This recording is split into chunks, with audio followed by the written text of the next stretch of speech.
ಅನ್ನೋದು ಅದೊಂದು no loss no profit ಸಂಸ್ಥೆ ಸರ್. ನಾವು ರೈತರಿಗೆ ಕಾಂಪೆನ್ಸೇಷನ್ ಕೊಟ್ಟಿದ್ದೀರಿ, ನೀವು ಮಾಡ್ತೀವಿ. ರೈತರಿಗೆ ಕಾಂಪೆನ್ಸೇಷನ್ ಕೊಡಲಾರ್ದೆ ರೈತರಿಗೆ ಕಾಂಪೆನ್ಸೇಷನ್ ಮಂತ್ರಿಗಳು ಮಾತಾಡಿ ಸುಮ್ಮನೆ ಹೇಳಿದ್ರೆ ಮಂತ್ರಿಗಳು ಕೇಳಕ್ಕಾಗತ್ತ? ನಾನು ಸುಮ್ಮನೆ ಹೇಳಿದ್ರೆ ಮಂತ್ರಿಗಳು ಹೇಳಿದ್ದೆಲ್ಲ ಕೇಳಕ್ಕಾಗಲ್ಲ ಸರ್. ಅಲ್ಲ, 2 ಲಕ್ಷ ರೂಪಾಯಿ ರೈತರಿಗೆ ಕೊಟ್ಟಿದ್ದೀವಿ. ಒಂದು ಸೆಕೆಂಡ್ ಸರ್, ಅಕ್ವಿಷನ್ ಮಾಡ್ಕೊಂಡ್ವಿ. ರೈತರಿಗೆ ಎಷ್ಟು ಕೊಟ್ವಿ? ಎಕರೆಗೆ 2 ಲಕ್ಷ ಬಿಡಿಸ್ಕೊಂಡಿದ್ದು. ಈಗ ನೀವು ಎಷ್ಟು ಕೇಳ್ತಾ ಇದ್ದೀರಿ? ಫ್ರೀ ಕೊಡಬೇಕಲ್ವಾ? ಫ್ರೀ ಕೊಡಬೇಕಲ್ಲ ನೀವು? ದುಡ್ಡು ಕಟ್ರಿ ಅಂತ ತಿಳ್ಕೊಳ್ಳಾರ್ದೆ ಮಾತಾಡಿದ್ರೆ ಭೂ ಪರಿಹಾರ ಯಾವ ರೀತಿ ಕೊಡ್ತಾರೆ? 2013 ಲ್ಯಾಂಡ್ ಎಕ್ವಿಷನ್ ಆಕ್ಟ್ ಇದೆ. ನಾನು ಹೇಳ್ತೇನೆ, 4 ಪಟ್ಟು ಅದಕ್ಕೊಂದು ಪ್ರಿಸ್ಕ್ರೈಬ್ ಫಾರ್ಮುಲಾ ಇದೆ. ಫಾರ್ಮುಲಾ ಪ್ರಕಾರ ಹಂಗೆ ಕೊಡ್ತದೆ, ಸುಮ್ಮನೆ ಮಾತಾಡಿದ್ರೆ. ಮನೆ ಅಧ್ಯಕ್ಷರೇ ಅವ್ರು ಹೇಳ್ತಾ ಇದ್ದಾರೆ, ನಾನು ಆಗಲೇ ಹೇಳಿದೆ, ಬಜೆಟ್ ಪುಸ್ತಕ ತೋರಿಸಿ ಇಡೀ ಬಜೆಟ್ ಓದುವಂತ ಸಂದರ್ಭದಲ್ಲಿ ಇಡೀ ಕೇಂದ್ರ ಸರ್ಕಾರ ಸಹಕಾರ ಕೊಟ್ಟಿಲ್ಲ, ಕೇಂದ್ರ ಸರ್ಕಾರ ಸಹಕಾರ ಕೊಟ್ಟಿಲ್ಲ. ಕೇಂದ್ರ ಸರ್ಕಾರ ಅಕಸ್ಮಾತ್ ಸಹಕಾರ ಕೊಡದೆ ಆಗಲೇ ಹೇಳಿದೆ, ಈ ರಾಜ್ಯ ಸರ್ಕಾರ ನಾವೆಲ್ಲ ಶಾಸಕರು ನಾಗರಿಕರ ಮುಂದೆ ಭಿಕ್ಷೆ ಬೇಡ್ಕೊಂಡು ಹೋಗ್ಬೇಕಾದಂತ ಸ್ಥಿತಿ ನಿರ್ಮಾಣ ಆಗ್ತಿತ್ತು. ಅಂತ ಸ್ಥಿತಿ ಇದೆ ಇವತ್ತು. ನೋಡಿ ಹೇಳ್ತೀನಿ, ಸರ್ಕಾರದ ಅಂಕಿಅಂಶಗಳಿದು.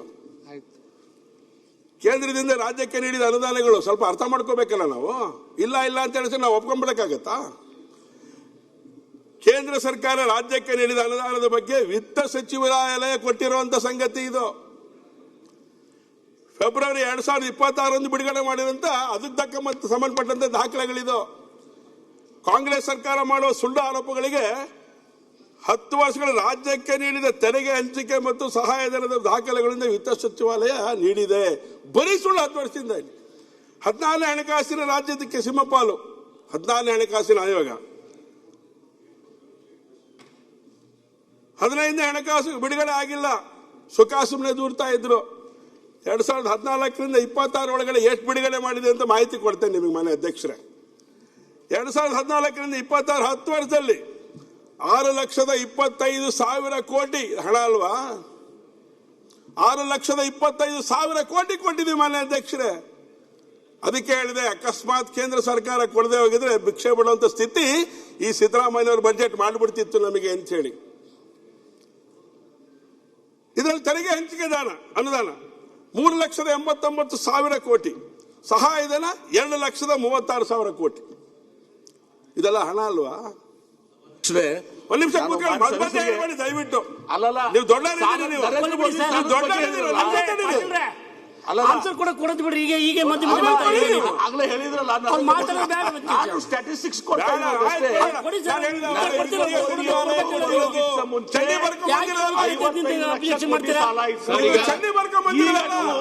ಪಾಟೀಲ್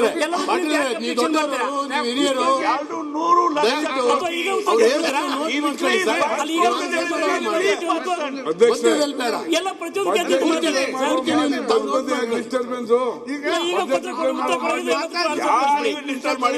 ಮಾತಾಡ್ಲಿ ಬರ್ತೀರಿ ನೀವು, ನಂಗೆ ಗೊತ್ತಾಗ್ತಿಲ್ಲ. ಆಮೇಲೆ ನಿಮಗೆ ಅನ್ಯಾಯ ಮಾಡಿಲ್ಲ. ಹೇಳಿ 2020-22 ಕೇಂದ್ರ ಬಜೆಟ್ ಒಳಗಡೆ ಕೇಂದ್ರ ಸರ್ಕಾರ ರಾಜ್ಯಕ್ಕೆ ನೀಡಿರೋದು ಎಷ್ಟು ಗೊತ್ತಾ? ಏನು ಕೊಟ್ಟಿಲ್ಲ ಅಂತ ಪುಸ್ತಕದಲ್ಲಿ ಬರ್ಕೊಂಡಿದಾರಲ್ಲ. 79,049 ಕೋಟಿ, 79,049 ಕೋಟಿ ಹಣ ಅಲ್ವಾ? ಇದರಲ್ಲೂ ತೆರಿಗೆ ಹಂಚಿಕೆ ಅದರೊಳಗೂ ಬಂದಿದೆ 63,048 ಕೋಟಿ, 49 ಕೋಟಿ. ಸಹಾಯಧನ 16,000 ಕೋಟಿ ಕೊಟ್ಟೇ ಇಲ್ಲ. ಎಷ್ಟು ಏನು ಇಂಕಿದೆ ಅಂತ ಬರೆದಿದ್ದು ಇಂಡಿವಿಜುವಲ್ ಹೇಳ್ಬಿಡ್ತಾನೆ. ವಿತ್ತ ಸಚಿವಾಲಯ ಬಿಡುಗಡೆ ಮಾಡಿರೋದು ನಾನಲ್ಲ, ಚನ್ನಿ ಬರೆದಿದ್ದು ಒಂದು ಇಂಕಿಲ್ಲ ಇದರೊಳಗಡೆ. ಮೊನ್ನೆ ಅಧ್ಯಕ್ಷರೇ, PM ಜನ್ಧನ್ ಯೋಜನೆಗೆ 2.12 ಕೋಟಿ ಜನಕ್ಕೆ ಕೊಟ್ಟಿರೋದು. PM ಜೀವನ್ ಜ್ಯೋತಿ ಯೋಜನೆ 1.67 ಕೋಟಿ ಜನಕ್ಕೆ. PM ಸುರಕ್ಷಾ ವಿಮಾ ಯೋಜನೆ 2.60 ಕೋಟಿ ಜನಕ್ಕೆ. PM ಮುದ್ರಾ ಯೋಜನೆ ಮೊತ್ತ 3.39 ಲಕ್ಷ ಕೋಟಿ. ಅಟಲ್ ಬಿಹಾರಿ ಪಿಂಚಣಿ 48.9 ಲಕ್ಷ ಜನಕ್ಕೆ. PM ಸ್ವನಿಧಿ ಯೋಜನೆ 6.14 ಕಿಸಾನ್ ಕ್ರೆಡಿಟ್ ಕಾರ್ಡ್ ವಿತರಣೆ 31.7 ಲಕ್ಷ. ಸುಮ್ಮನೆ ಬರ್ಕೊಂಡು ಹೋಗ್ಬಿಡೋದಲ್ಲ ಮಾನ್ಯ ಅಧ್ಯಕ್ಷರೇ. ಜಲ್ ಜೀವನ್ ಮಿಷನ್ 87.7 ಲಕ್ಷ ನೀರಿನ ಕೊಳವೆ ನಳ ಸಂಪರ್ಕಕ್ಕೋಸ್ಕರ. ಏನು ಕೊಟ್ಟಿಲ್ಲ ಅಂತಾರೆ JJMಗಳೇ. ನೆನ್ನೆನೂ ಕೂಡ ಇಲ್ಲಿ ಉತ್ತರ ಕೊಟ್ಬಿಟ್ರು ನಮಗೆ. ಹೇಳ್ತೇನೆ ಅದ್ರೊಳಗಡೆ ಏನೇನು ನಡೆದಿದೆ ಅಂತ ಮಾಹಿತಿ ಕೊಡ್ತೇನೆ ನಾನು.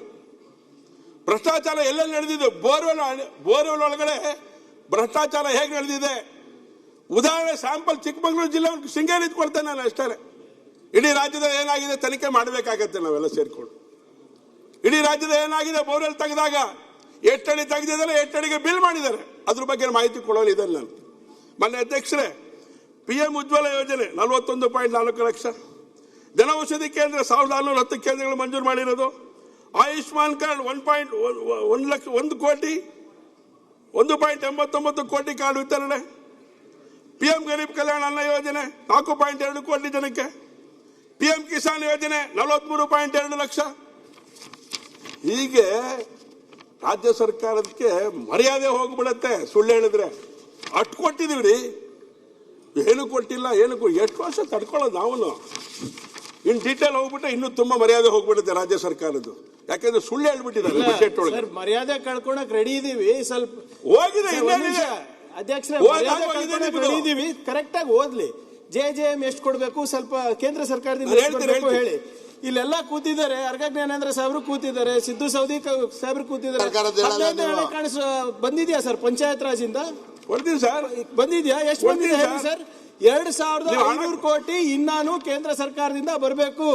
ನಮ್ಮ ಅವಧಿನೇ ಮುಗ್ದೋಯ್ತು ಪಂಚಾಯತ್ ರಾಜ್ದು. ಪತ್ರ ಬರ್ದಿ ಸಾಕಾಗಿದೆ ನಮ್ಗೆ. ಅಲ್ಲಿ ಹೋಗಿ ಕೈಕಾಲು ಬಿದ್ದಿ ಸಾಕಾಗಿದೆ ನಮ್ಗೆ. ಎಲ್ಲಿದೆ ಹೇಳಿ? 2500 ಗ್ರಾಮ ಪಂಚಾಯತ್ ಸರ್, ಗ್ರಾಮ ಪಂಚಾಯತ್ ಪೂರ್ಣ ರಾಜ್ಯ ಸರ್ಕಾರ ಕೊಟ್ಟಿರೋದು ಇವಾಗ. ಗ್ರಾಮ ಪಂಚಾಯತ್ ಪೂರ್ಣ ರಾಜ್ಯ ಸರ್ಕಾರದಿಂದ ಕೊಟ್ಟಿರೋದು. ಗ್ರಾಮ ಪಂಚಾಯತ್ ದುಡ್ಡು ಬಂದಿದ್ಯಾ ಹೇಳಿ? ಗ್ರಾಮ ಪಂಚಾಯತ್ ಬಂದಿದ್ಯಾ ನಿಮಗೆ? ಕುಷ್ಟಗಿಗೆ ಬಂದಿದ್ಯಾ? ಶಿವಮೊಗ್ಗ ಬಂದಿದ್ಯಾ? ಏನ್ ದೊಡ್ಡ ಐಸಾನ್ ಮಾಡ್ದಂಗೆ ಮಾಡ್ತಾ ಇದ್ದೀರಾ? ಅವ್ರು ಕೊಡ್ಬೇಕಾಗಿರೋ ದುಡ್ಡು ನಾವು ಕೊಟ್ಬಿಟ್ಟು ನಿಮ್ ಮರ್ಯಾದೆ ಹೋಗುತ್ತೆ ಅಂತೆ. ನಿಮ್ ಮರ್ಯಾದೆ ಉಳಿಸ್ಕೊಳ್ಳಿ ಫಸ್ಟ್ ಹೇಳಿ. ಎಲ್ಲ ಹೇಳಿ. JJM ಕೊಡ್ಬೇಕು, ಪಂಚಾಯತ್ ರಾಜ್ ಎಷ್ಟು ಕೊಡ್ಬೇಕು ಏನೂ ಕೊಟ್ಟಿಲ್ಲ ಅಂತ ಹೇಳಾದ್ರೆ ಅದನ್ನ ಹೇಳಾತಾರ ಹೇಳಿ. ಇಲ್ಲ ದಯವಿಟ್ಟು ಕ್ಷಮಿಸ್ಬೇಕು. ನಾನು ಏನಾದ್ರು ಹೇಳ್ಬಿಟ್ರೆ ರಾಜ್ಯ ಸರ್ಕಾರ ಮರ್ಯಾದೆ ಕಳ್ಕೊಂಡ್ಬಿಡ್ತೀವಿ. ರೆಡಿ ಇದೀವಿ ಹೇಳಿ. ನಮ್ಗೆ ಎಷ್ಟು ಕೊಡ್ಬೇಕು ಹೇಳಿ? ಪಂಚಾಯತ್ ರಾಜ್ JJM ನಲ್ಲಿ ಎಷ್ಟು ಕೊಡ್ಬೇಕು ಹೇಳಿ? ನಮ್ಮ ಅವ್ರ ಪಾಲು ಕೂಡ ನಾವು ಕೊಟ್ಟಿದೀವಿ. ಮತ್ತೆ ಇದು ಬೇರೆ ರಾಜ್ಯ ಸರ್ಕಾರನೇ ಕೊಟ್ಟಿರೋದು, ಕೇಂದ್ರ ಸರ್ಕಾರ ಬಂದಿಲ್ಲ ರೀ. JJM ಇಂದು ಇದರ ಪರಿಣಾಮವಾಗಿ 11,000 ಕೋಟಿ ಹೇಳಿ ನಮ್ಮ ಹತ್ರ ಅಂಕಿಅಂಶಗಳಿದ್ದಾವೆ. ಯುಸಿ ಸಲ್ಲಿಸ್ತೇನೆ ಇವತ್ತು ನೋಡಿ. ನೀವು ಕೇಂದ್ರ ಸರ್ಕಾರದ ಬಗ್ಗೆ ಹೇಳ್ತೀರಿ, ಈ ರಾಜ್ಯಕ್ಕೆ ಕೆಮಿಕಲ್ ಫರ್ಟಿಲೈಸರ್ ಎಷ್ಟು ಬರ್ತದೆ, ಸಬ್ಸಿಡಿ ಎಷ್ಟು ಬರ್ತದೆ, ನೀವು ಇಲ್ಲಿಂದ ಟ್ಯಾಕ್ಸ್ ಕಳ್ಸಿದೀವಿ ಅಂತ ಹೇಳಿ ಬಬ್ಬಿ ಹೊಡಿಯೋದು. ಅಲ್ಲಿಂದ ಬರುವಂತ ಹಣ ಹೇಳೋದೇ ಇಲ್ಲ ಇವರು. ಒಂದು ಚೀಲ ಗೊಬ್ಬರಕ್ಕೆ ಸರ್ ಎಷ್ಟು ಕೊಡ್ತಾರೆ ಸಬ್ಸಿಡಿ ನೋಡಿ.